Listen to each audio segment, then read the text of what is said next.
9 март асосгузори сулҳу ваҳдати миллӣ, пешвои миллат, президенти ҷумҳурии Тоҷикистон муҳтарам Эмомалӣ Раҳмон дар доираи сафари расмӣ дар минтақаи Алханкаи Ҷумҳурии Арабии Миср аз корхонаҳои саноатии Ҷипто Фарма ва TNC Garments боздид намуданд. дар корхонаи Ҷипто Фарма ба сарвари давлат муҳтарам Эмомалӣ Раҳмон иттилоъ доданд, ки ин яке аз бузургтарин корхонаҳои истеҳсоли дору дар ховари миёна ба ҳисоб меравад. корхона дорои қудрат ва тавоноии истеҳсоли тамоми намуди доруҳои табобатӣ мебошад.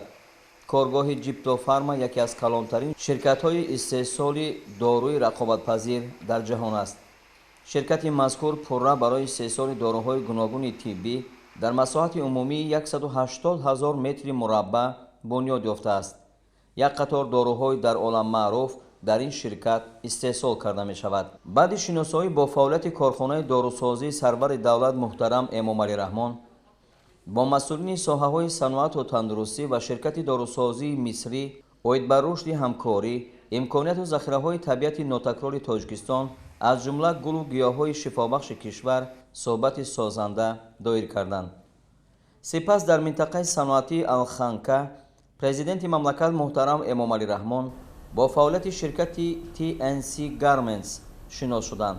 иттилоъ дода шуд, ки корхонаи TNC Garments ширкати муштараки саноатӣ доир ба истеҳсоли матоъ ва духти сару либосҳои ҷинс мебошад. корхона аз ҷониби ширкатҳои мисрии Толба Груп ва Тай Группи Туркия соли 2010 таъсис ёфтааст. бо истифода аз технология ва системаҳои пешрафта ин иншооти истеҳсолӣ дар шаҳри Обури Миср дар масоҳати 68 000 метри мураббаъ бунёд ёфт. дар ҳамин ҷо пас аз шиносоӣ бо фаъолияти корхона ва иқтидори истеҳсолии он, сарвари давлат муҳтарам Эмомалӣ Раҳмон бо роҳбарияти корхона оид ба фазои мусоиди сармоягузорӣ дар Тоҷикистон, таъсиси ширкатҳои муштараки саноатии истеҳсолӣ, иқтидори имкониятҳои минтақаҳои озоди иқтисодии Тоҷикистон, баҳрабардорӣ аз неъматҳои табиии кишвар аз ҷумла пахта, нахи пахта ва матоъҳои босифат суҳбати самимӣ доир намуданд.